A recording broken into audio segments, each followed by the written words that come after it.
Hey guys, Jake Carlson here, host of the Modern Leadership Podcast. Are you ready to focus on amplifying your leadership superpowers?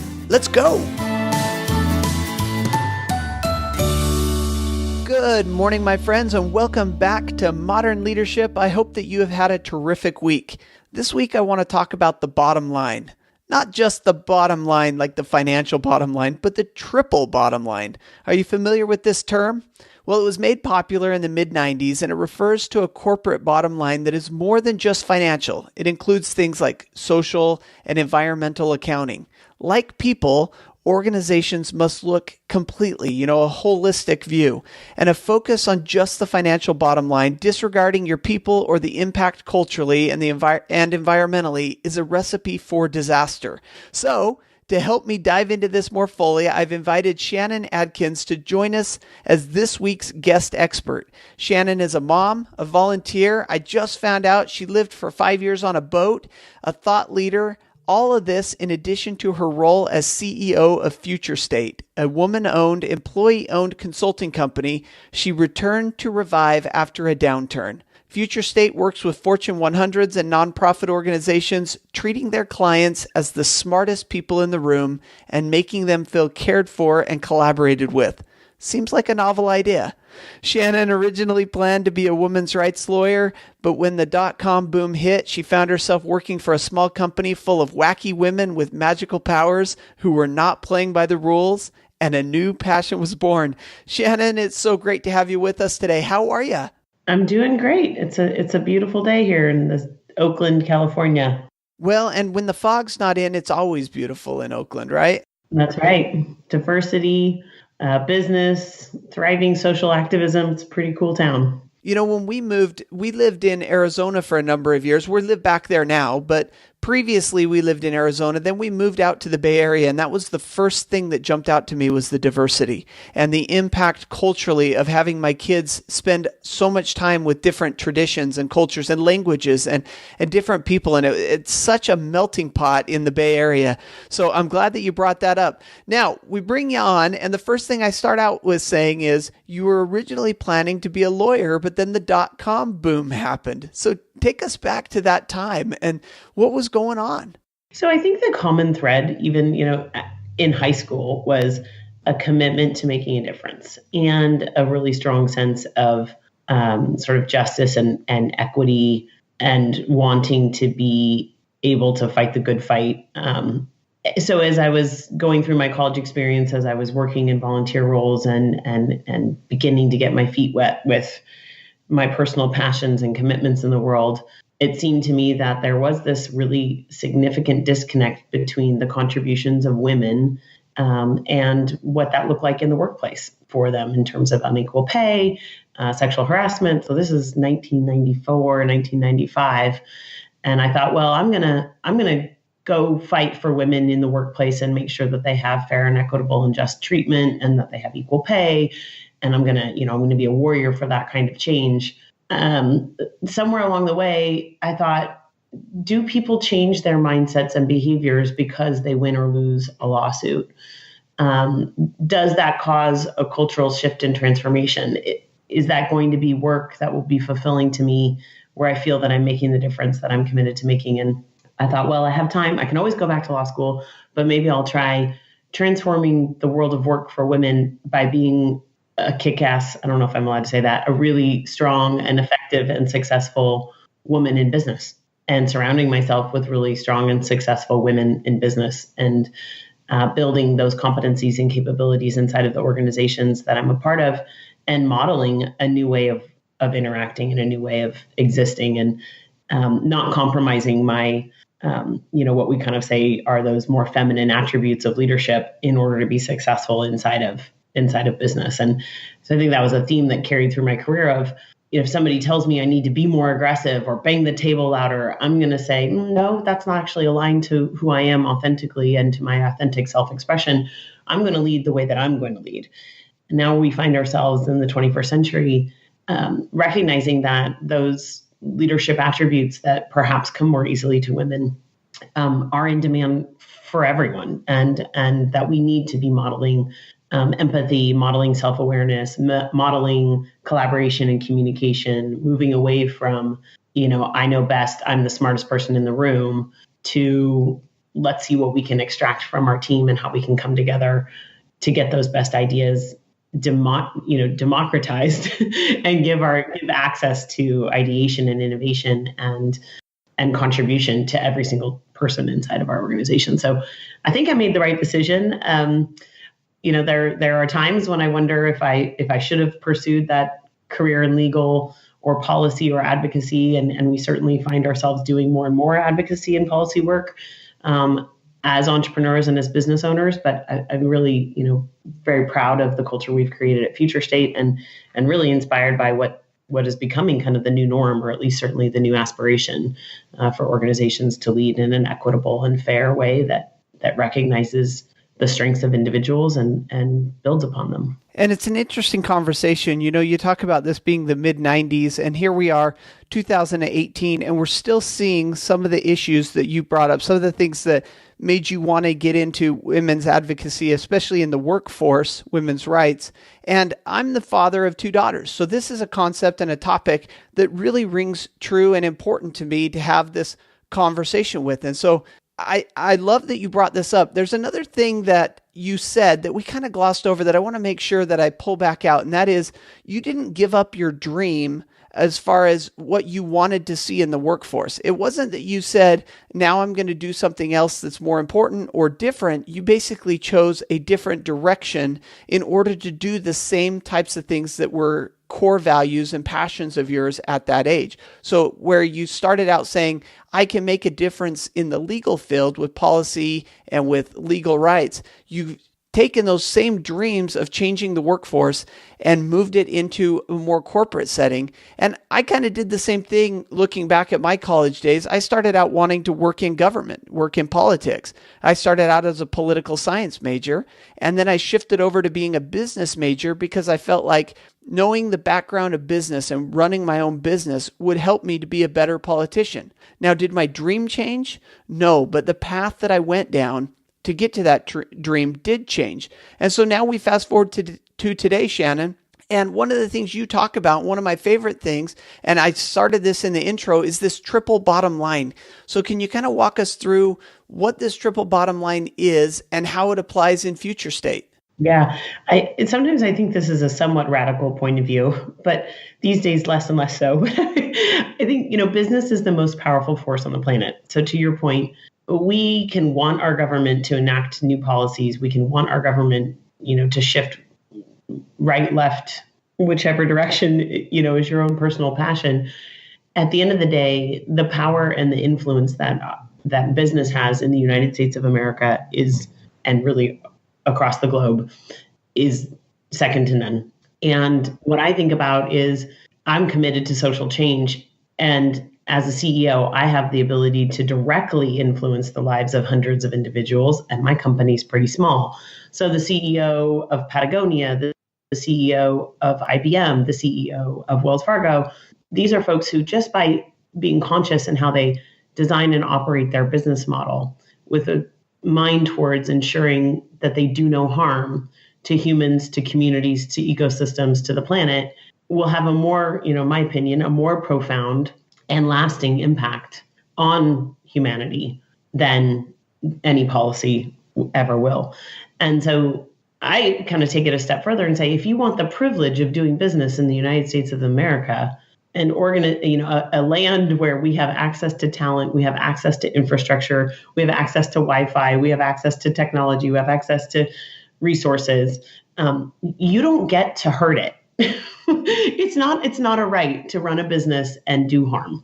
And so I think, if I were to think about policy and where I'd like to see policy go, it would be to really recognize and honor those businesses that have recognized the true cost of doing business and are understanding their obligation to account for and solve for any negative social impact or any negative environmental impact in their business model. Yeah, and business itself is organic. And I say that meaning that it's ever evolving, it's ever changing business itself.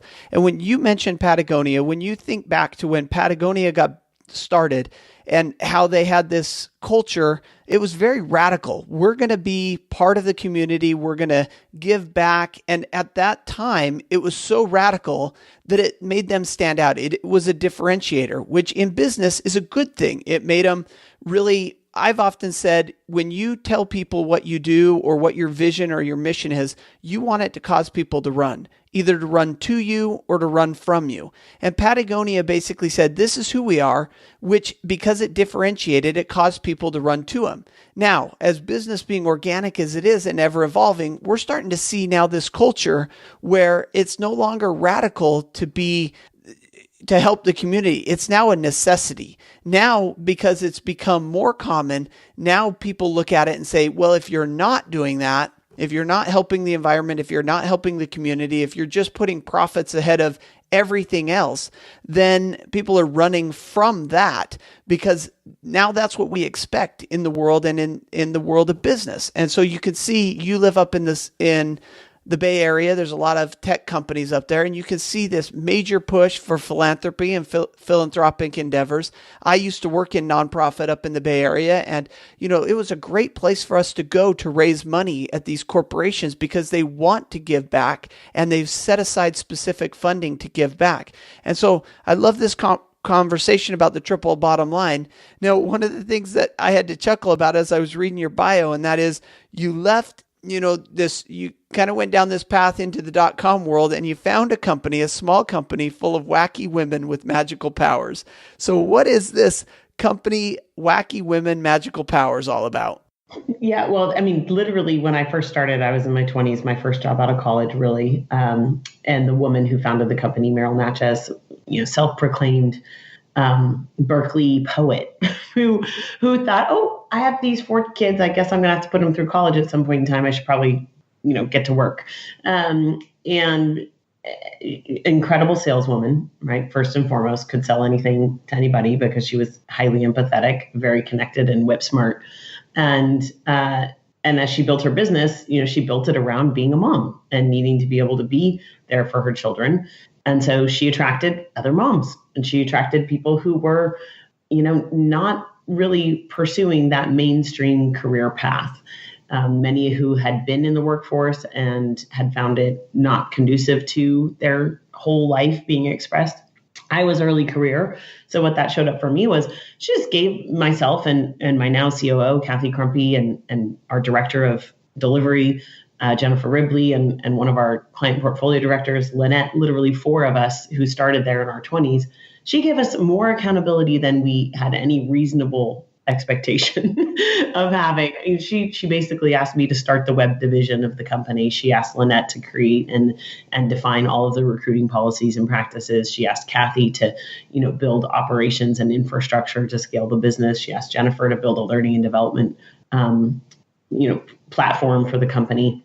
We had no reason to be doing those things, but Meryl's point of view was hard work, grit, determination, and smarts. Well, you can do anything. So what's the lesson to pull out of this for our business leaders listening here? Because, what I'm seeing is someone that trusted their people and really gave them a long leash to kind of go out and do a lot of stuff within this company. Yeah, I think the lesson is kind of coming back again to these 21st century leadership practices, which is, the scale and impact of an organization is going to be limited by the leadership inside of the organization. So if you can create more leaders in your organization who have autonomy and accountability for producing extraordinary and outstanding results, who feel personally committed to those outcomes, your business is going to grow and scale much faster and much more effectively. And it's a company then. It's not a an individual or a hierarchy. It's a company that's thriving and evolving in ways that are unpredictable and magical. And that, I think, that sort of serendipity opportunity, at least as you're starting out, it's really the fuel for your organization, is how you define and understand new opportunities. Meryl never understood the internet or .com boom, but she was wise enough to see there's somebody here who could figure out how to maximize and optimize this trend. And she kept her ego in check so that, she basically said, I don't need to be the smartest person in the room. I'm going to get people in here that can really do stuff that I don't need to understand everything. I'm sure she knew what was going on, but maybe not how it was going on. Well, when you use words like magical and serendipity, my first thought is the magical kingdom, right? Disney here, and the experience that my kids go through every time that they get a couple $1,000 out of my pocket every time I go out there. What is this magical company culture? So, it's funny, there were some actual magical practices, like there were feng shui. There was magic. There was some magic, right? There were tarot card readings. There was burying treasure in the courtyard if we hit a sales slump. There were feng shui artifacts, and the placement of mirrors in corners. So there were some of those elements, but I think those were the signals of a set of beliefs. And the set of beliefs were that outcomes and results are not a direct function of only action. There's action plus magic. So mindset, beliefs, behaviors, attitudes, the fact, the scientific, what we now know is scientific fact that visualizing and envisioning a future is an important part of having that future come to fruition. The visualization alone is an important part of having that future come to fruition. So I think there was always this sense of there are going to be unexpected magical moments. I personally have this belief that it's the combination of action and commitment with positive, we call it positive vibes or positive energies, or a theory of abundance, or, the mindfulness and the self-awareness. Those two things together create breakthrough results. And so for us in our organization today, and I think, for many leaders, it's about really setting that clear and articulated vision for the future, making it so incredibly clear and crystal clear to people that they truly can see it and see themselves in it, and then holding that lightly. So I think, resisting the urge to micromanage, resisting the urge to let fear dominate your narrative, resisting the urge to freak out when that one deal doesn't close, but continue to stand in that possibility and design from that place of abundance. And there's a couple of things that you talked about there that, not everything that you said is going to resonate with the listeners to this podcast, because we all have different levels of, tarot card reading and different company cultures. We don't do the tarot card reading anymore. Well, but keep in mind, this is the 90s, and we're looking at, just down the street from Berkeley. I mean, it's the culture that caused the clients and the employees to come and work hard for the company. And within that, there's a couple of valuable business lessons for us to pull out. The first one being authenticity. Your company was true to who it was. And that may not be the same trueness that you have in your business today, but what is your authentic self, your authentic business? Don't put on a show for other people. The second one then was accountability. And it's action. You said action a number of times throughout what you were talking about. And it's really not just thinking about it, not just meditating, which, by the way, I'm a big believer in meditation and the law of abundance and the law of attraction and all of these things that you talk about. That's a real big part of my business. But there's also this accountability of action. It's taking what you visualize, and then you got to still get the wheels turning. And I often give the example of, imagine that you're on the side of the freeway, your car's run out of gas. You jump out and you start pushing from behind, and it's so heavy. It's hard to get it going. But then all of a sudden you get a few guys jumping out to help you, and you start pushing that thing, and the momentum starts carrying it forward to the point where you just got to keep a little steady pressure on it. And that's the action required to get your vision moving forward. If you just let it sit there on the side of the road with no gas, it'll never move. And so I really appreciate that. Let's talk about, you mentioned at the beginning, 21st century business leadership, some of these traits that the business leaders need to have today. Let's kind of switch gears and talk about that a little bit. Yeah, well, I think there's a couple that we've talked about. Purpose driven, right? I cannot engage and motivate my team to be accountable. And in today's labor market, to even just stay right at my company, if there isn't a clear connection to what we're doing and why it matters. And we heard this from the CEO of BlackRock, right? if a business isn't authentically articulating and acting consistently with a declared purpose that matters to the stakeholders, it's going to be a tough battle, right? It's an uphill push. It's going to be an uphill push, and it's going to stay an uphill push. And so when I became CEO in 2015, it was, does the world need more management consulting companies? No. So what is the purpose of Future State? Why do we exist? What is unique and different? And what is our purpose? Why are we here? And why does that deserve to be grown and invested in by my workforce? And then you got to stay true to that purpose, right? Even in the face of maybe shifting market conditions, maybe shifting labor markets, you got to stay true to that purpose consistently in the 21st century.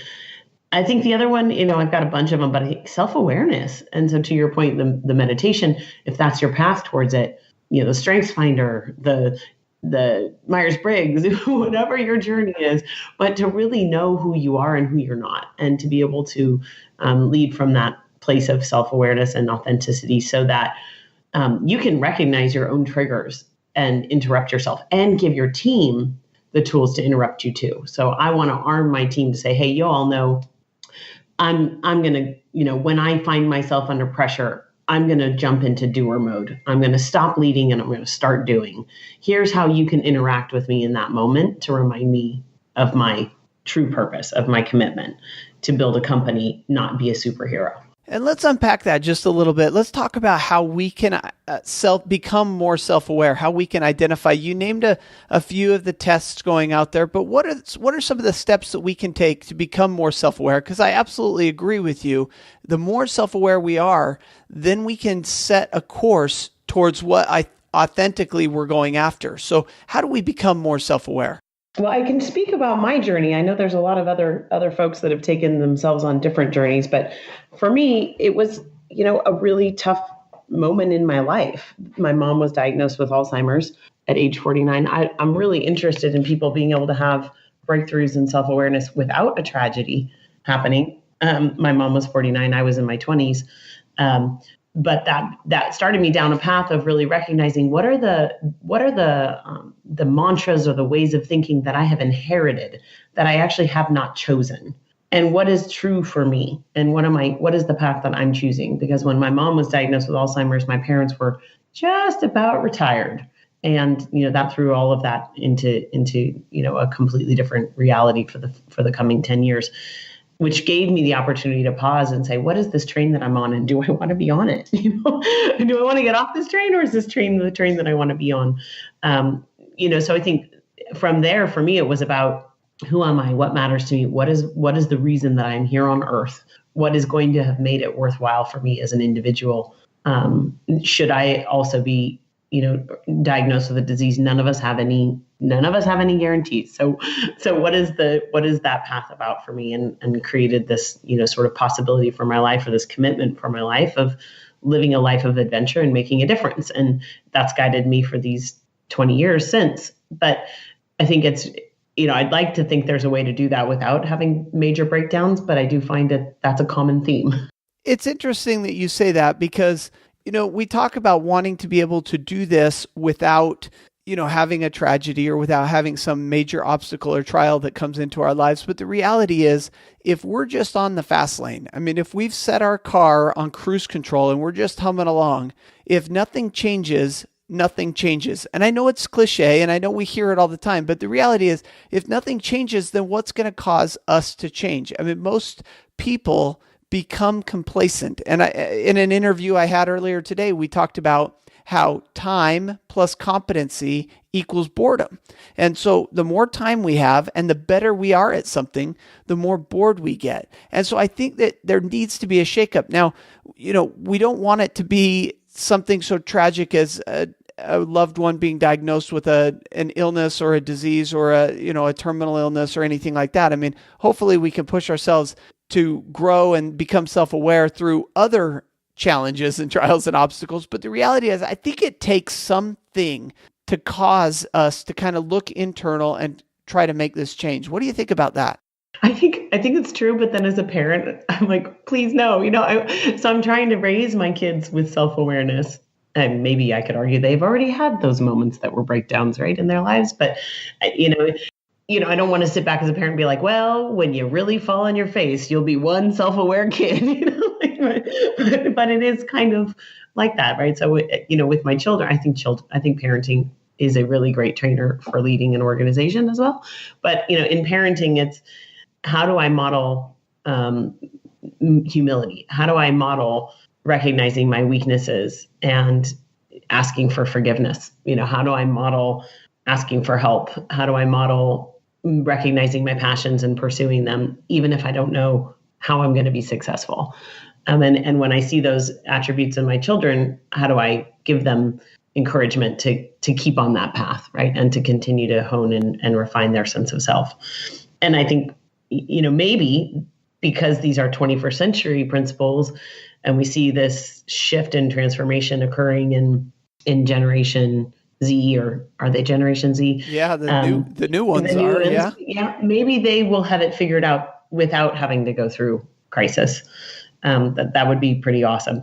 My generation, we were Gen X, and we inherited a lot of the beliefs of the boomers, but not all of them. So I think, in fact, my point of view about what people say millennials want to have purpose. I think we all wanted to have purpose. We just didn't know we got to ask for it until something shook us off our base, off our foundation. Well, and as a fellow Gen Xer, I would agree with you. We all have purpose and we all want purpose in life. The other thing that I was thinking as you talked about that is how we surround ourselves. If we surround ourselves with people who are going for their goals, are really looking towards the future, and are on a path of success, that momentum kind of pulls us along with them. If we surround ourselves with those who are stuck in the mud, not moving direction, are negative about life and pessimistic about the future, well, then we kind of find ourselves sinking into that mud. And so one of the ways that we can surround ourselves with good, smart people is through podcasting and listening to these podcasts. And one of my favorite, see this transition that I'm doing here? So one of my favorite topics in the podcast is learning from leaders. It's an opportunity to basically peel back the curtain a little bit, see what you're reading and studying, see what's motivating you, and maybe we can grab a little bit of insight from you to move forward. So how does that sound? It's great. All right. The first thought then is, what book is currently on your Kindle or bedside table? The book that I'm reading right now is Radical Candor. And the reason for it is we have a really nice culture. And I have had the experience of thinking I'm being incredibly clear about what I need from the organization, my ask of people, our challenges, our gaps. And I'm realizing I'm not. I do a lot of couching. I do a lot of, would you please, could you maybe? Wouldn't it be great if you did? Which I might have something to do with being a woman, but I think it's probably just who I am. So I'm really looking at how to be clear in my communications, how to make clear requests, how to make clear offers, how to negotiate, how to say no, how to speak up. And so Radical Candor is a tool for that. There's another book of a similar topic called Fierce Conversations. So just kind of trying to explore how to maintain that authentic commitment and concern and care and compassion for people, but also lead with clarity. And it's such an important topic that you're talking about, because I think oftentimes within our heads, look, we all tell stories within our heads, and we think that people are on the same page with us. We think our coworkers or our bosses or those who work for us, they know what we're thinking, they know what we expect, and they know, and they can, basically predict what's going to happen, the outcome. But the reality is they've got their own stories. They've got their own responsibilities. And for the most part, they're not spending as much time thinking about you and your life as you think they are. And they're not as concerned about your progress and your becoming a success as you are. And so it's important to be able to have these direct conversations where you can reach out and say, this is what's important. This is what I'm going through. And this is, kind of the way that I see things. So I love that book. We're going to put it on the bookshelf. Next question for you is, what is your leadership superpower? My leadership superpower is inspiration. I'm great at building momentum and inspiring people to that shared purpose, and having people see what's ahead and how we're going to get there and their part in that. It's an important skill in leading my team. It's also an important skill in our work with our clients, because we work with people who are often the unsung heroes of massive transformation inside of very large corporations. And, the job of being a change agent and the job of being a leader inside of an organization that's going through a transformational shift, it's a hard one. There are a lot of people who don't see where you're going and can't get behind your vision of the future in that moment.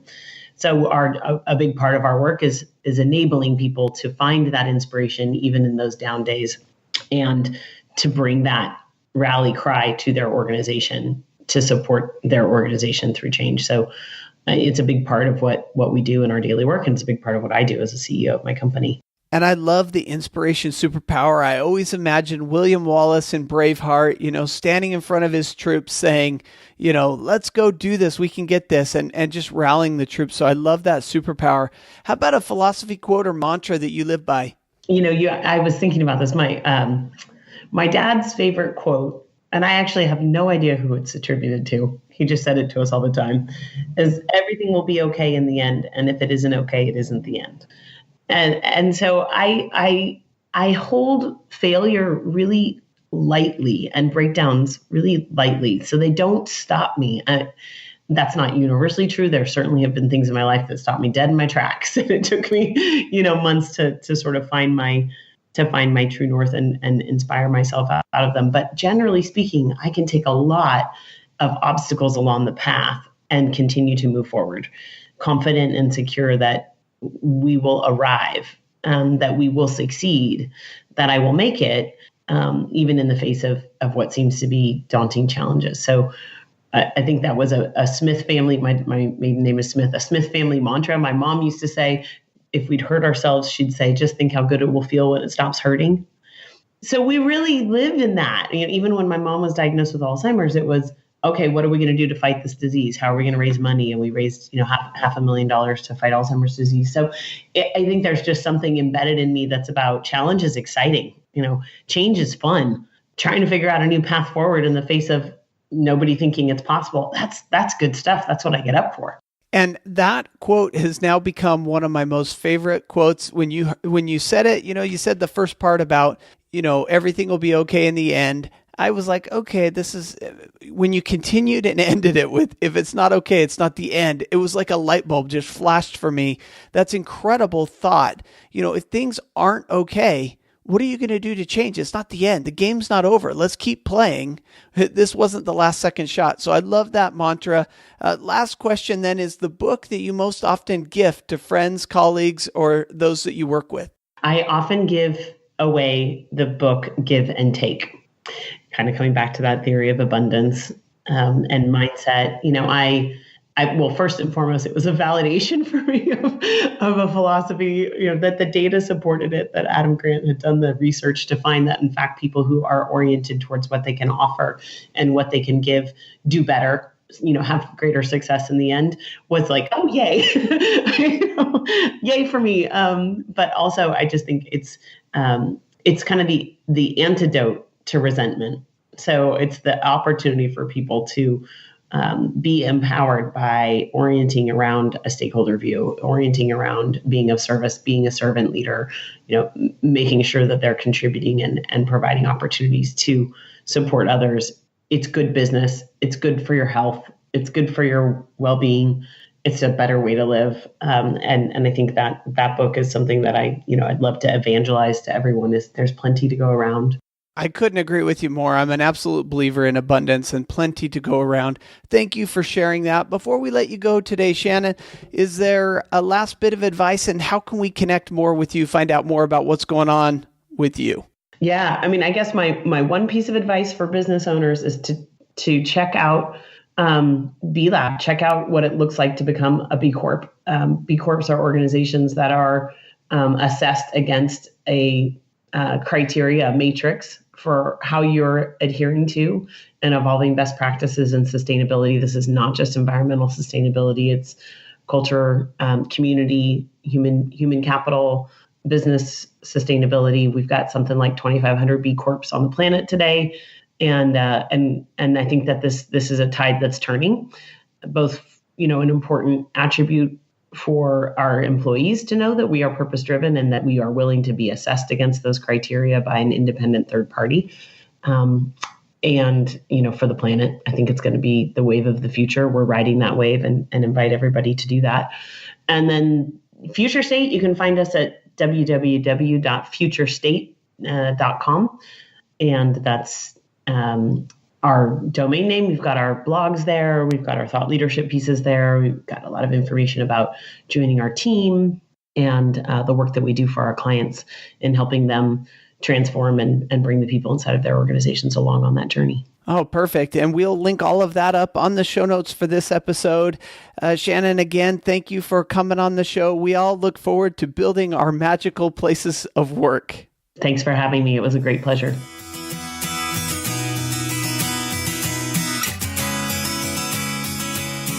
Well, my friends, what did you think of that? A couple of big takeaways that I had from there is really this authenticity and this action orientation, or what we talked about, accountability. And it was fun to talk with Shannon, being from the Bay Area and knowing kind of the diversity in the culture up there. It was fun to dive into kind of her business mindset of what it's like to run a consulting company based on things more than just finances, based on more than just money, but on having an impact in the community and on the environment, being socially good, not just financially successful. Of course, everything that we talked about in this episode and every episode can be found on the website, jakeacarlson.com. For this particular episode, go ahead and hit /ML74, ML74 for Modern Leadership 74. And until next week, I want to wish you the very best of days and even better life. Go ahead and make your company magical. Stay awesome.